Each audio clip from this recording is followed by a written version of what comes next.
Hey, how you doing? This is John, and welcome to John's Long Box. How you doing? Forgive my voice. I was up till 4 o'clock in the morning last night. Graham Nolan had his after con Hawaiian shirt, cigar, and whiskey party last night. It was in New Jersey. Since I live in New York, it was an hour and a half drive. I didn't go to the convention, and I was like, you know what? I'm going to go. And then I was asking my friends if anybody wanted to go. Just an hour drive, and then coming home, I was like, this is gonna be rough. So I put out the message if anybody wanted a ride, go there. And Jesse Blaze Snyder, who's been on my channel before, he's been on a lot of panels. He does comic work for Marvel and DC for years, along with his own stuff. He's got a Kickstarter on. I was like, wait a minute, he lives 10 minutes away from me. So I reached out, and me and him drove out there. It was a 2-hour ride out there, 2-hour ride home. A lot of fun. It started to rain in the middle of the party, so we went inside for a while, but it was a blast. Graham Nolan is a gentleman. He is the coolest guy. When I went up to him, he recognized me. He said hello. We talked for a while. Not an ounce of pretension, not an ounce of arrogance. Vaughn Coleman was there. Cecil was there. Lulu Bell, Ethan Van Sciver. Got to talk with Ethan Van Sciver for a while. Just believe it or not, like one-on-one time with Ethan Van Sciver for a while. It was really cool. Andy Smith, and then me and Vaughn were talking for a while, and Vaughn goes, "Hey, did you meet Pat Broderick?" I was like, "He's here," and he walked over and introduced me to Pat Broderick, who those you may know he did the variant cover on Fund My Comic for Heroic Tales, and I was like, "Oh my God!" And we were talking about he is just the coolest guy. It was like meeting what's the guy's name from Roadhouse, the old Sam. Why can't I think of his name, the actor's name? But he's just an old cowboy with the beard. They're just cool. We talked. He was awesome. And then he's like, "Oh, do you have the colored artwork for the cover?" I never sent him the colored artwork. I was like, "Oh my God!" So I pulled out my phone, showed him the color. He's like, "Oh, that looks so good." So I got to send him the colored art. And then somebody was like, "Did you send him a comic book?" Like, it's not published yet. Of course I'm going to send Pat a comic, But everybody, like I've been saying since day one, everybody in this comic sphere has been positive, helpful, and nice. And I think the people who are having problems are kind of like they're either into it or they seek it out. But I don't know, man. When it comes to drama, it's like that. What's Matthew Broderick movie, War Games? The only way to win is to not play. So let's go down the list of the comments over here. We got Haldir. Thank you, Haldir, for throwing the link in my campaign page. Fund My Comic, Heroic Tales #1. Chug it along. Let's get that third stretch goal unlocked. We got Marcus. How you doing, Marcus? Vaughn Coleman says hi. Today's Pure Cafe Bestello because there's no way. My friends are coming over at 11 o'clock to play Villains Vigilantes, so I'm probably going to do this a little quick. I want to have some time. We got my Substack over here. Marcus is also putting up the link. And hey, we got Stippling Vaughn, Canadian Avengers. Nice pick. We got Veritas Eternia. Hey, my boy is back. Me, or one of the Alpha Flighters. I remember your face, Lord of the Rings, King Theoden. I hope after the curse is removed. I hope not before the curse. It's Courtney. How you doing, Courtney? Good to see you. Again, hello, Veritas. Henry Bennett, JD Malton. Good morning. Let's just scrolling down. You missed a good show. Vaughn had us all working for. Yeah. At the Comic-Con or at Heroes Con. Either way, Vaughn's a dynamo, and I got a full-time job. I can't leave. I'd like to I'd like to do all this stuff, but I just can't take the time off. I don't have a car, so I'm stuck like Mel. Oh yeah, I also met Dan Fraga. Dan Fraga is the coolest guy. Oh my God, he is humble. Just a cool guy, man. I just so cool. Every day is a gift. Got to agree with you. Every day is a gift. Be humble and grateful for all the good and bad in your life. So, yes, absolutely. Jesse and I were talking about this in the car. We had 2 hours there and 2 hours home. We stopped, got coffee and at a Wawa on the way home. Had to.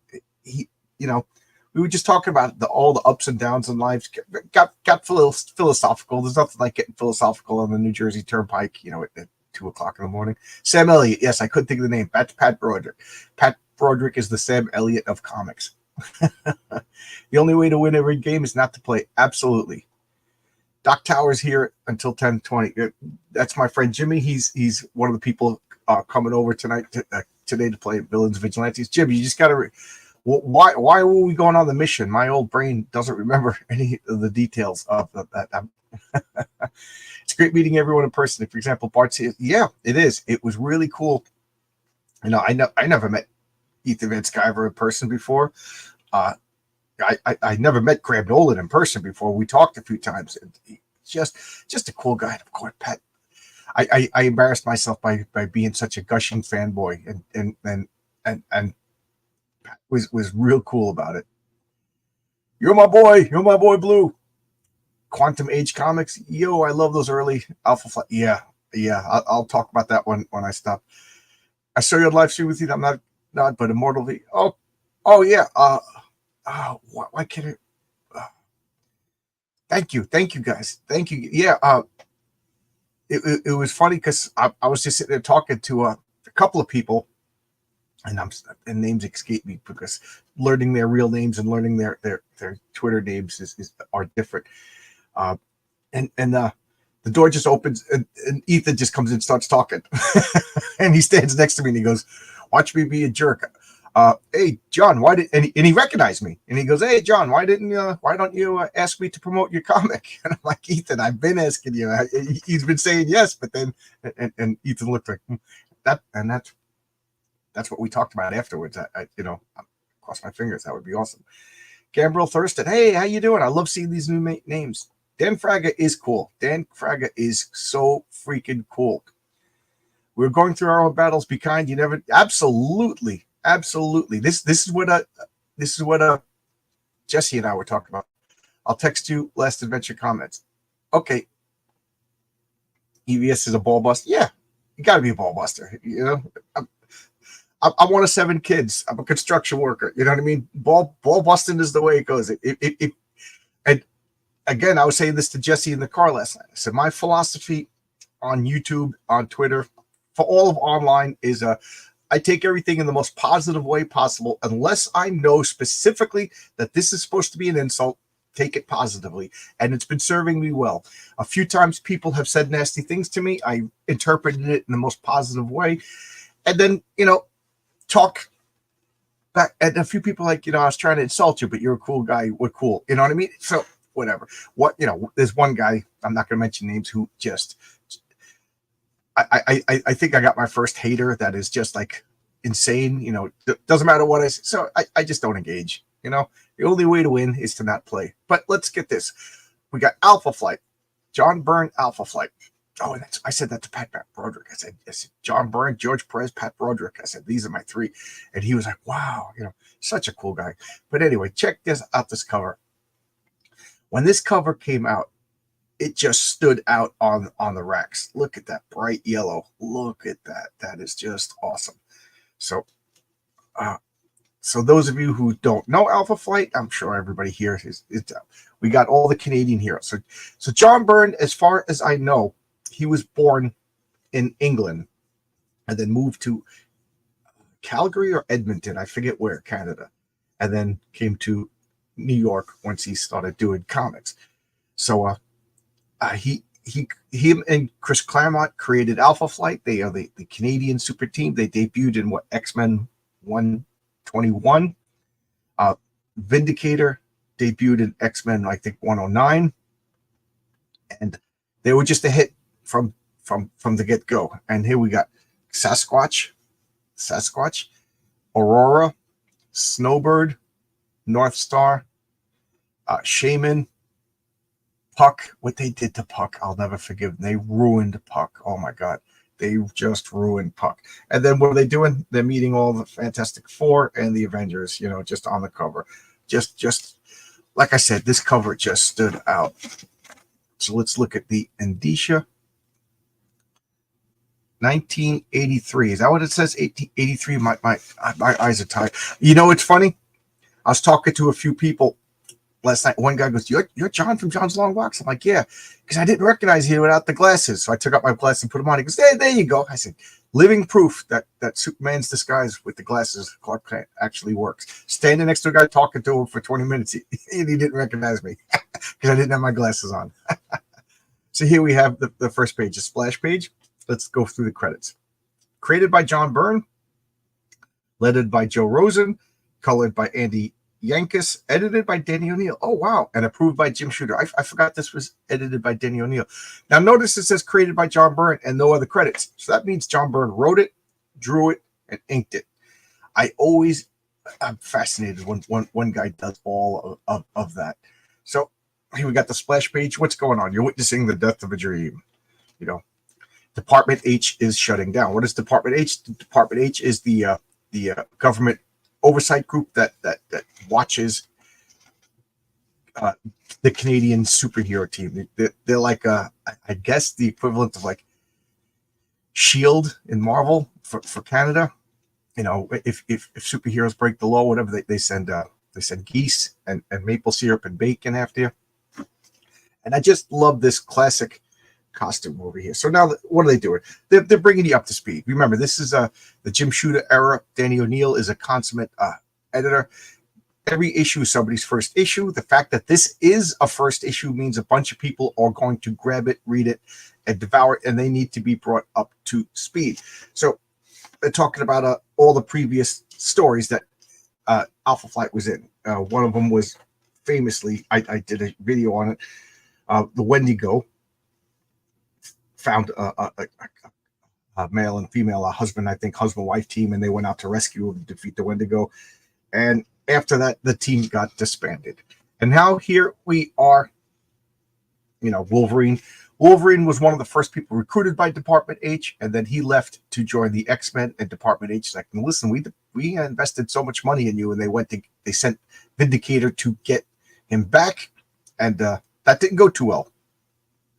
And then they had to go back because I don't think it was legal for Vindicator to cross the border and try to apprehend, I don't know. Was Wolverine illegal? He must have been legal. You'd think Charles Xavier would have crossed his T's and dotted his I's. So I love this. This is just a great costume. Now, Vindicator breaks the rules as far as superhero goes. You know, I mean, the name Vindicator, what does it mean? You know? And then the costume, it's Canadian. So what does the name Vindicator have to do with Canada? And then his powers. He has, electromagnetic spectrum powers. He breaks all the rules, but when you're talented, when you're, clever, you make it work. And that's what John Byrne did. He broke my rules of superhero. The name Vindicator, if that is your focus, that means you did something wrong and you're trying to make up for it. What did he do? And they actually address it later on in the comic. And they changed his name to Guardian. So, John Byrne recognized the importance of John Longbox's superhero rules. Superhero names, the focus, the costume, the powers all have to complement each other. Otherwise, the superhero doesn't work. And of course, there are like Mr. Fantastic. That's one of those names that are just so generic that it fits, even though it doesn't describe stretchy and intelligence. Fantastic is subjective. So now we find out that not only is there Alpha Flight, but there's Beta Flight with Puck, Marina, Box, and Flashback. And then there's Gamma Flight with a Wild Child, Diamond, Lil. Why can't I remember their names? One of them was Smart Alec, and geez, that's going to drive me nuts that I can't remember the other guy's name. And then here we got John Byrne himself walking in and telling him, it's time to go. Let's address the chat. Guys, I'm going to go a little faster than normal. First off, this is a double-sized comic. And second off, I got people showing up at 11. And these guys are, once you get into your 50s, you're very punctual. Nobody hangs out till the last minute. Arrested by Maple Bacon. Well, Wolverine goofed on him and called him Major Maple Leaf. So you're not too far off. Brown Sugar Maple Bacon is good. Oh, absolutely good. Here's my comic. I gave out 1 million cards last night. I didn't check my phone. Maybe somebody bought something. Maybe somebody didn't. Okay, we got Star Frontiers, TSR game, up there with Dungeons and Dragons, but it was a science fiction version. John Burns telling him, you got to go. They're shutting everything down, and he activates his electromagnetic power, and he flies away. Going through this, and then we're in deep cold Canada. So where are they now? Beneath Parliament Hill. They're in the Northwest Territories. Okay, so they are in North Canada. My camera seems very far away today. North Canada, and then we got this creep over here. I always thought this creep was creepy. And what is he doing? He's got an old spell book, and he's outlining some figurine. Look at that.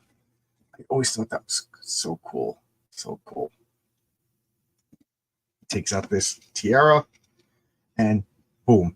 Now we got Calgary, Alberta. We forget how big Canada is. Canada is huge, And it's funny because you go to like North Dakota, and it's empty and cold, and then you realize there's a whole nother country above it. My wife is from Winnipeg, so Dr. Michael T. Youngman, he gets his spider sense kicks in, and this I always found like creepy. He just opens it up, and there's a skull in there. And then where are they now? Laval, Quebec, at Madame Dupont's School for Girls. And here she is. What's her name again? That's gonna drive me nuts. Jean Marie. That's Aurora. She's a prissy school mom, prudy. I don't know why the camera's so far away today. I didn't. Then we got the cool sports car show up, and Babur. That's her name. I'm sure I'm saying it wrong. He's Canadian ski champion. Brother and sister, and he is. They meet the nuns. The nuns are disapproving of him in his flamboyant lifestyle, and he's upset that she's living like this. And he takes off the glasses, shakes her hair out, and reveals like she's, that's like such a Hollywood cliche. How many videos did you see that? The prissy woman with the hair up and the glasses. You take the hair out, the hair falls down, and all of a sudden she's like a ravishing beauty. And she passes out. So he might have gone too much. They're twins. Alpha Flight goes down in history as one of the comics that was just destroyed by future writers. As much as I love Bill Mantlo for his run on ROM and the Micronauts, he destroyed the Alpha Flight. This shot always, I don't know why I like this. The house on the hill, it just seemed like such an odd choice to draw that it must be from life. This must be like a photo reference. It's just so cool. And now we're in Ottawa, the nation's capital. And these might have been Jupiter for all I was concerned as a kid. I didn't know all of these provinces and cities in Canada. And I love this living room. This has to be like from a magazine, or maybe it's John Burns' actual house, but I love it. And here we got Heather Hudson McDonald. I think Heather Hudson McDonald is like everybody's first comic book crush. She's just cool. And another creepy thing about comics is he's like 40 years old at the time. She's like 22. It's that that Reed Richards, Sue Storm dynamic going. Older scientist. She was a babysitter, next door babysitter, and then the whole Joe Biden thing going on, and now he's coming home. Mission's over. He's basically out of work. What are we gonna do now? Don't worry, we'll think of things. And what do we got here? The Aurora Borealis is going nuts. He's like, what? It's time to suit up. And she's like, but you just home. What's going on? He's like, I got to take care of it. And she goes, well, call Alpha Flight. He's like, there is no Alpha Flight. So what does she do? She opens up the secret superhero compartment door and gathers all the cards that were thrown away in anger and activates team. Look how old fashioned that is, like punch cards and everything like that. And I'll turn the page and I will check out the comments. Oh wow, we got a lot of comments. We got Shadowpunk. Hey Shadowpunk, how you doing? It's funny. Shadowpunk messaged me last night. You're on Ethan Van Skyver. Revolt always takes shots at Shooter during this period. Why? Why? Revolt, what did you do that's comparable to Shooter? I'm not a fan of Revolt. Bird is one of the greatest. He did everything himself. Yeah. Canada seems to be well represented by superheroes, at least in quantity and quality. I'll say that. Scroll it down. The X-Men 120 and the X-Men 120 and 120 are two of my favorites. Yeah, that 120 is so good that it qualifies as two of your favorites. But I know what you meant. You meant 120, 121. They are excellent comics. Mine are so beat up. I wonder how much it would cost to replace them, but mine are so beat up. It's 62 in Winnipeg right now with the highest. Oh, that sounds glorious. It's so hot. It's so hot. But our air conditioning broke upstairs. So down here, it's cool. So I woke up in a horrible sweat. I come down here. My wife is sleeping in her reclining chair. I don't blame her. So now she's actually right in front of me. I'm bothering her. I'm disturbing her comfortability. I like the hair down. The buns work well, but not sure. Yeah, it's a trope. It's such a trope. I didn't notice how beautiful you. Vern didn't like much Alpha. Yeah, I heard that. I didn't know that was true. I thought. I don't know why. Well, there you go. He made such a great comic. Why is this so far away? He made such a great comic, and people say he didn't like it. That's why he split them up and put them through such story. Yet, even as a kid, it always bothered me that except for this issue, the Alpha Flight didn't do much as a team. They did a lot of individual on Byrne's run. And what's it Byrne last? 25 issues? He probably had such a heavy workload. So here we got, where is this now? Oh, this is Toronto. And we got Puck working in a bar. Eugene Judd. I love this iteration of Puck. And to me, excuse me, it should be the only iteration of Puck. He's just a midget acrobat. He's just a midget acrobat. He's got no powers. He's just top notch. He's a guy who's in pain from a physical disability, who just trains constantly. Otherwise, he'd succumb to his physical problems. He's and it's just he's like Batman. He just trained. And what do? Later on, they make it that he's really a full-size human who's imprisoned by a demon. They turn North Star and Aurora into elves. It's just so bad. And then these people come up. He's the bouncer, and he's just taking. And then this always bing. And what does he do? He rolls out of the way. And it's funny because at this point, when I was a kid, I didn't know about the Shakespeare connection that Puck, the Shakespearean fairy character from Midsummer Night's Comedy. I just thought it meant hockey puck, and I thought that was the stupidest name for a superhero. It was a hockey puck, but it's good. Talk about a perfect focus. His name is Puck. His costume is black. It looks like a hockey puck rubber, but he's also based on the Shakespearean character. Like they had to show that later when he was in the hospital reading Shakespeare to set the light bulb. And then he's small, spry, nimble.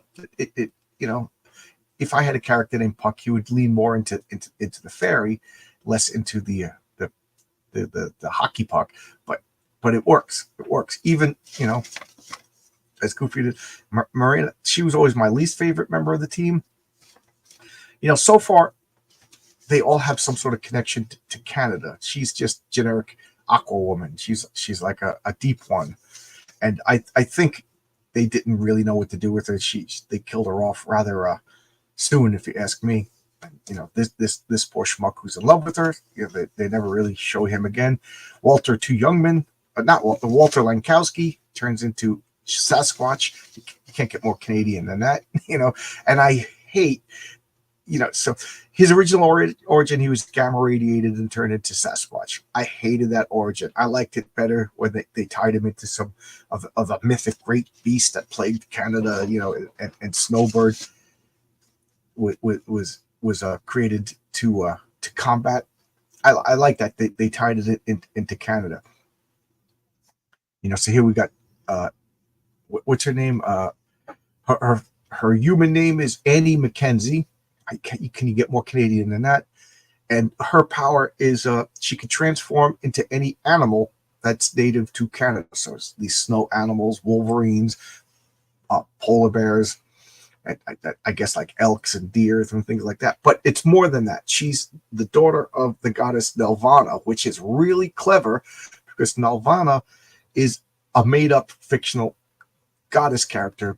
And I actually bought a hardcover. It's upstairs, although if I planned better, I would have gotten it. And she was created whole cloth by some man I can't remember. And she's the first Canadian superhero, Nelvana. So John Byrne being Canadian, he referenced Nelvana, and she's the daughter of Nelvana. So she's obviously she can't leave the borders of Canada. Now, I always wondered, like, if Canada was to annex, like, Montana, would her domain increase, or is it like tied to the magnetic field and things like that? I don't know. Excuse me, just got to drink my coffee. Full on Cafe Bustelo today. Full on Cafe Bustelo.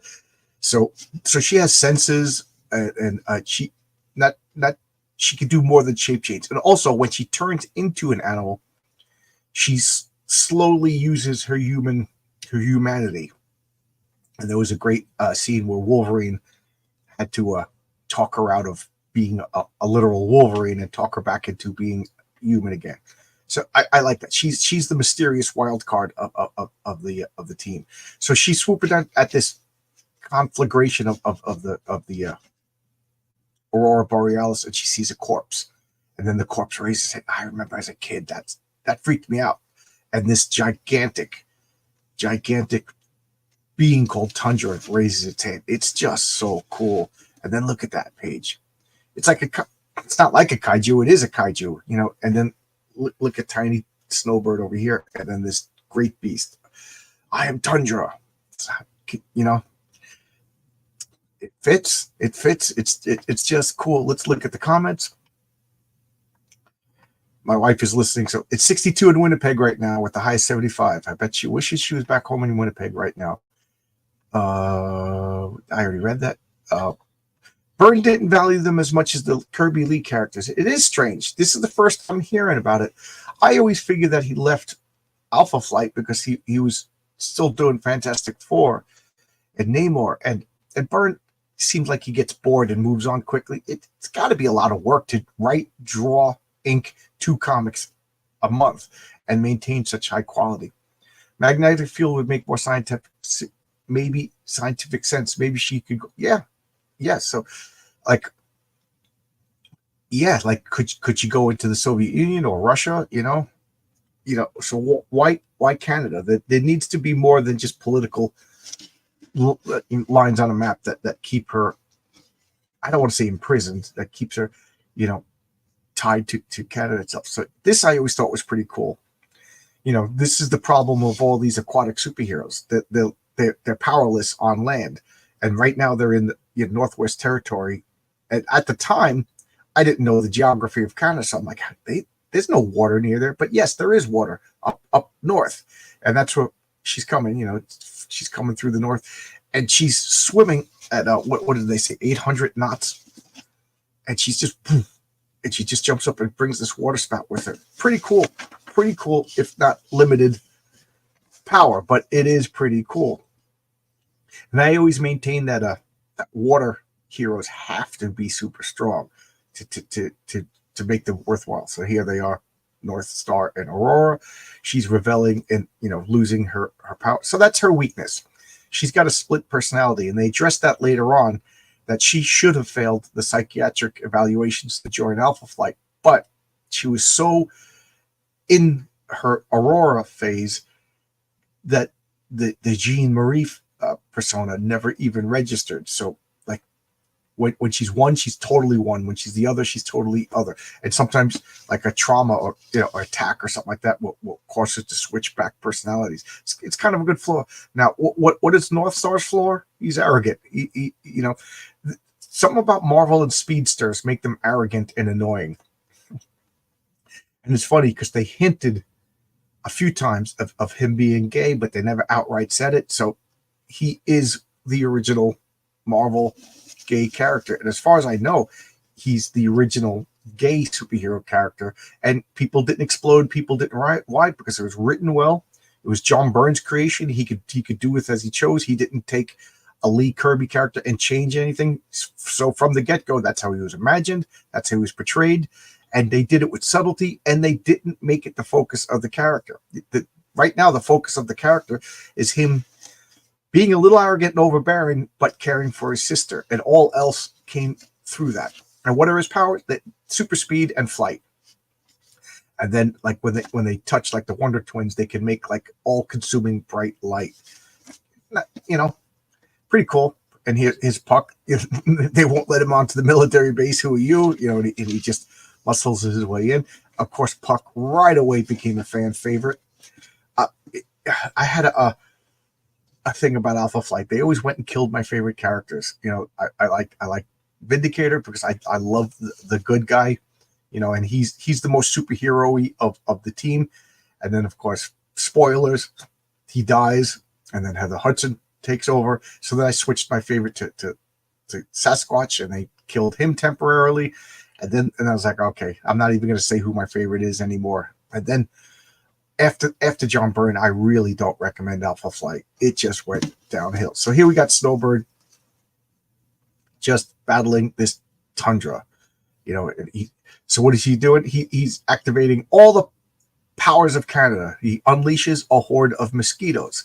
And my wife tells me that like Winnipeg is filled with mosquitoes. So that kind of fits.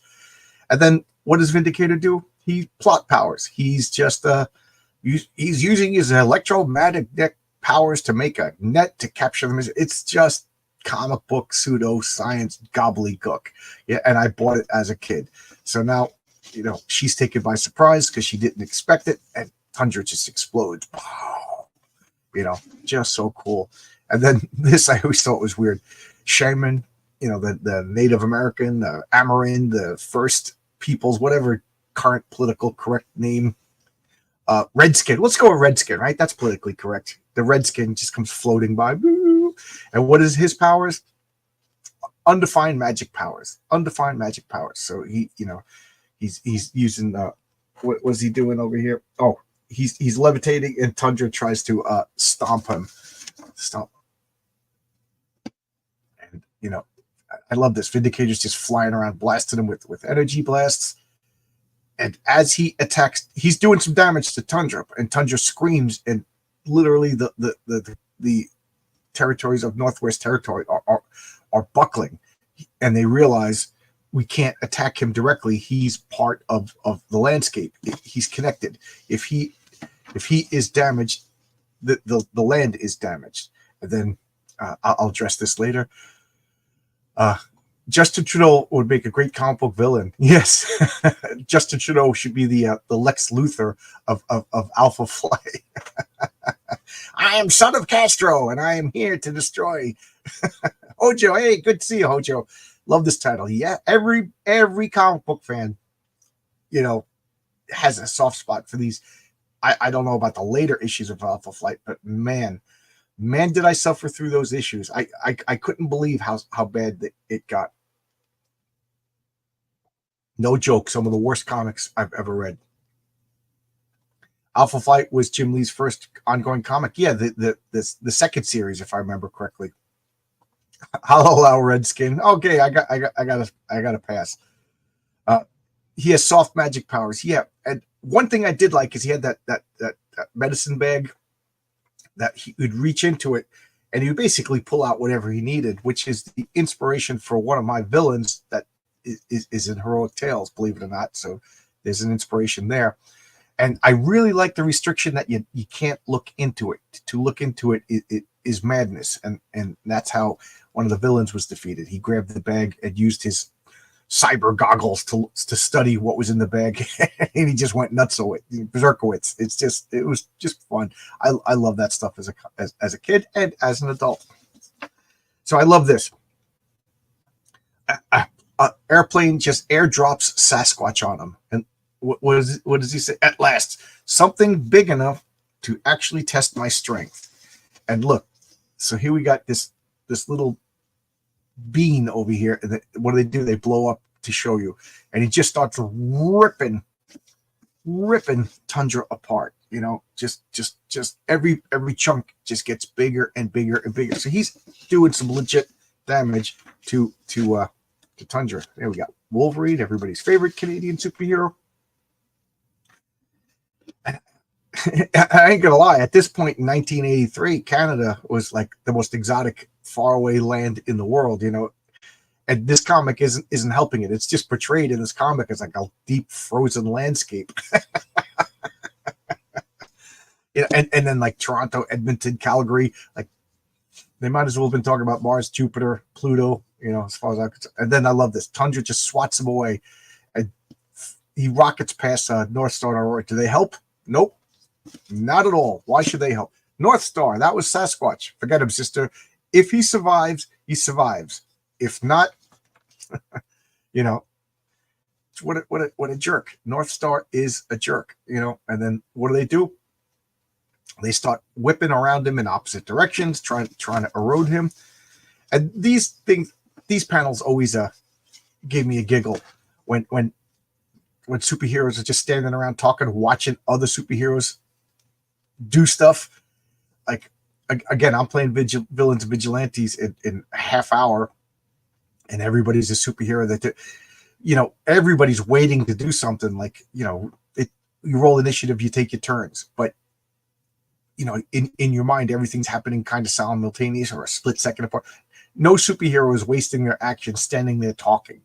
You know what I mean? You can't wait to do stuff. So here we got Michael T. Youngman, Shaman, throwing magic powder that just causes a deluge. And like, that's it. That's how to defeat him. It's natural. You know, it's not electric beams and stuff like that. So that's his weakness. So they find out his weakness. And then lo and behold, we got this water spout showing up. Where's this from? And he's like, oh, she got the call too. We are just within a range. So what do? They North Star and Aurora, they do that blinding touch. I love that effect. It's just so blinding. Tundra is stunned, he's distracted, and then Michael T. Youngman is magical whammy, and boom, the water spout just erodes Tundra. And now there's a new lake in the middle of, what did we say, Northwest Territory, and there's the skull with the headband at the bottom of the lake. And now go back to where are they? Ottawa, in James and Heather's apartment, and here they all are in civilian identities talking about, you know, we're gonna get the band back together, and knock on the door. They doesn't see it, and what do we got? We got Eugene Judd down here, and he's like, you know, of course, big Walter Lankowski is teasing them, and they start fighting. So they always set up the Johnny Storm, Ben Grimm dynamic, which works. That's why it's in every comic. And I love this. He goes, we need a name for the new team. And he goes, new name, Buster. I busted my buns to be in Alpha Flight. I want to be in Alpha Flight. You know, and that's like a Marvel tradition. The smallest guy names the team. You know, the Wasp named the Avengers. Eugene Judd names Alpha Flight. And that's what they do. They're fighting. And oh, brother, I don't think this is a good idea. And then we got Alpha Waves, the letters column, and it's all written by John Byrne. Typically, that's what happens in the first issue. And I love this. John Byrne, Canadian expatriate somewhere in Illinois. Oh, I said he lived in New York. I guess I was wrong. And here we got Power Man Iron Fist. Is that Bill? Yep, Bill Sienkiewicz. Advanced Dungeons and Dragons on Intellivision. And we got a Frogger. So here we got. Let's address some of the chat. I saw this from the corner of my eye, and I could not agree more. Matt Hojo says, by the way, Hojo has a comic called The Mythicals. Number 2 just came out. I dug it. It's fun. It's occult investigation with monsters and kind of a superhero-y feel. If Hojo, if you send Marcus the link to pick up your comics, we'll throw it in the chat. But Madison Jeffries is a case study for writers not knowing what to do with it. Absolutely. I will go even further and saying, except for, I don't know, Heather Hudson, nobody knows what to do with any of these. Nobody knew what to do with any of these characters. John, it makes a case that Marcus is right, that John Byrne didn't like them because they were cool. Everybody loved them. They had cool costumes, cool designs. They were perfect superheroes, but like nobody knew what to do with them. All of them, they messed with all of them. Madison Jeffries' box, he became like this transforming thing, and Wild Child and Diamond Lil, they just became villains. That was fine. And Smart Alec, and there's one more whose name I can't remember. But North Star and Aurora were mutants. They just had the mutant power, and the older I get, the less I like mutants. It's lazy. It's just quick. Let's make up a superhero. He's a mutant. I just don't like that. And then later on, they're not they're elves. Are they mutants again? Because they're in the X-Men. So I guess that whole elf story. Snowbird, I thought, was the coolest backstory. And by the way, the guy who created Tundra turned out to be North Star's father. That was, spoiled later on. They kept tweaking with the origins. Like, I hate that. I hate that they keep tweaking with the origins, tweaking with the backstories. Every writer, now, I don't think, like in modern days, that they tweak it with the origin. I think it's arrogance of like, I want to put my, I want to lift my leg and peel over the characters and get my scent on the character. But I think this was like they just didn't know what to do. I don't think it's out of maliciousness. I just think it's just like out of like, maybe this is just like, oh, I'm sorry, I didn't mean to get rid of that. It's just like an example of like the characters weren't fully realized by the time that they brought them to print. John, I guess I'll take Mark's word for it. John Byrne didn't particularly like the characters, and it kind of shows. What did he leave at 20, 25, 23, somewhere around there, and they just never recovered. How many issues was 112 issues? I think 25 of which are good, and the rest are just abysmal. They destroyed Puck. Puck was a tall, powerful, like knight-like figure who got a demon sword stuck inside him. That's why he has pain. It's just awful. No, the way he was described in 2 panels was perfect. The weird thing about the X-Men mutants is they all have vastly different powers, seemingly at random. It would make sense if there was a natural mutation for the powers to be more similar. They describe, I forget where it was, but they talked about I do like in the Grand Marvel universe, they tied this all together. Why there's, human beings have this, it all comes from the Eternals, the Eternals, the Deviants and everything. And the human beings have this unique potential for mutation. And that's why the beings like the Kree came and unlocked, the Inhumans, who are, genetically modified by space aliens, and then segregated to become a warrior clan, slave warriors, like Mamluks. And then later on, that deviant gene interbred with the normal humans and created mutants, and then superheroes as they, who got powers later on had that ability to like all humans have this ability to mutate given some sort of external. I love all that. And they said that like the Kree tampered with them so that these mutations will, nobody has the mutant power to like make flowers smell better. Like they all have battle because that's what the Kree wanted was warriors. Yeah, that doesn't sound convoluted at all. It's actually, I don't know. History is convoluted. Read any fake history like the Similarian or any deep lore. I don't know. I love that lore. Because me and Henry Cavill have so much in common. When they start tinkering with the lore, he leaves. Like I heard he left the Warhammer project because they started tinkering with the lore and he's out. I don't know if anybody could confirm that, but I totally respect that. They started tinkering with The Witcher, he's out. They started tinkering with Warhammer. He's out, and he says that he goes he loves all of that, and that's how I feel about the Marvel and DC universe, which is why I can't get excited about DC, because DC doesn't care about their history. DC reboots every couple of years, changes everything. There's Earth 1, there's Earth 2, there's a multiverse, there's not a multiverse. Superman was from the 40s, not from the 40s. He's from the 80s. He's a kid. There was a Superboy. So I can't get excited about DC the way I got excited, because for the most part, Marvel kept its continuity. Jesse Blaze Snyder and I were talking about that. Somewhere around 2008 to 2015, they just started disregarding continuity, and that's why I'm out. So I'm so glad that Henry Cavill said all that, because it expressed how I feel. Once you don't care for the continuity and lore and niggling little details of all this stuff, it doesn't mean anything. And if it doesn't mean anything, why am I participating? So there you go. So yeah, I love that it's convoluted. I love that it's convoluted. I agree. Stories can get wild when you don't have a full spectrum plan in the beginning. Yeah. If here I am going to flatter myself, but if I was given Alpha Flight right after Byrne, I would have kept them the way Byrne made them, and you had enough. Michael T. Youngman was a shaman, just stick with that. There's a lot to go with, and then Snowbird was the descendant of some made up goddess. Stick with that, and you could tie it together. And Sasquatch kind of, the Aurora Borealis, that kind of changed his gamma irradiation, made him Sasquatch, and they're all tied together.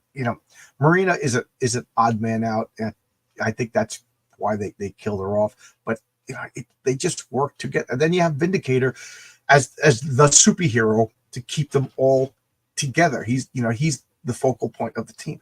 There was a lot to work with. Marvel just dropped the ball. When you tried to alter stuff and do prequels, it can get, well, yes. Look at Star Wars.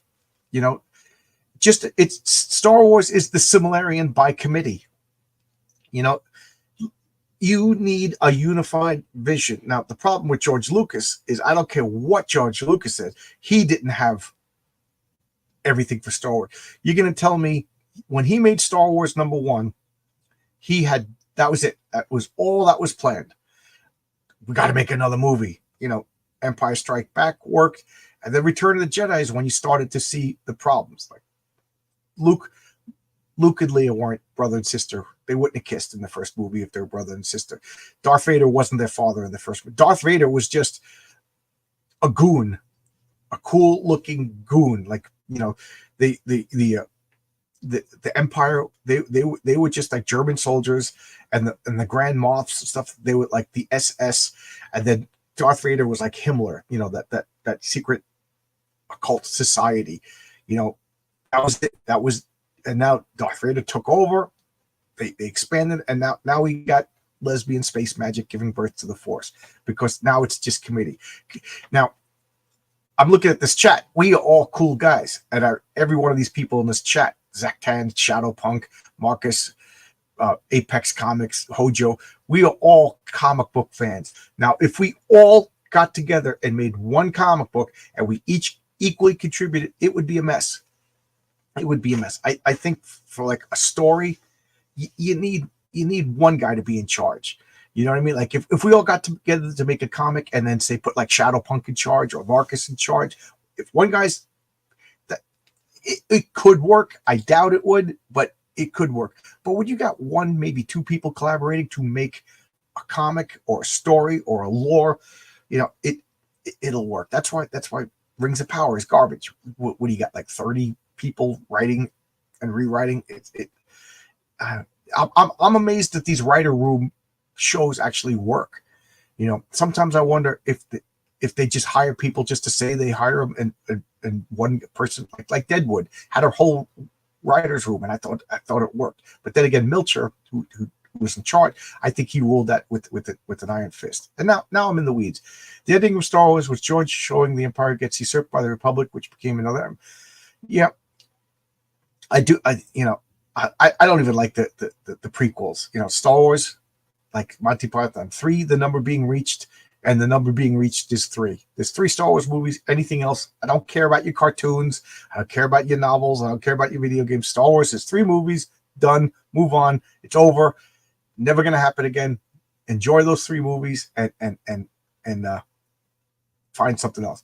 Star Trek was done when I'll be generous and say when Enterprise is over. Enterprise is over. Once J.J. Abrams take over, that's not Star Trek. That's Space Adventures, and everything after from J.J. Abrams on is Space Adventures. That's not Star Trek. Too many cooks ruin the soup. Yep. Collaborations are usually better, smaller. Yes. Absolutely. Have it fully mapped out. Do a full series, however long it takes to finish, and then move on to another story. Try not to connect her. Yeah, I have a problem with that. I try to connect everything. And Brian Bow told me, take a step back and focus more on the characters. The world building and all that connective tissue will arise organically if you focus on the character. Best advice I ever got. So that's what I'm doing with Heroic Tales. Focusing on the characters in a world that I have imagined. And as long as I plot it and set it in this world, it should flow logically, organically from the actions of the characters, if that makes sense. So there we go. It jumped. Last Generation was my next generation. Yeah, Next Generation. Well, I'm still an original Star Trek guy. Here I am. I still love my original. What's everyone's favorite soup? My chicken dumpling soup. I haven't a green chili chicken dumpling soup. I haven't made it in years. My kids like it. Yeah, Star Wars is for kids. So yes, absolutely. Like I remember arguing with the guy at work that the prequels were garbage. He's like, well, and then I realized I was a 50-year-old man telling a 22-year-old kid telling a 22-year-old his movie stuff. You know what I mean? That would be like me, 22, saying I love Star Wars, and a 50-year-old man telling Star Wars is garbage. You got to watch the original Star Trek. You know what I mean? And it was, I realized I was the jerk. Prequel fights were fun. Yeah, the fights were fun. I noped out on Enterprise season. I stopped at Deep Space Nine. I can't get through season 2. I watched the original series. I watched Next Generation.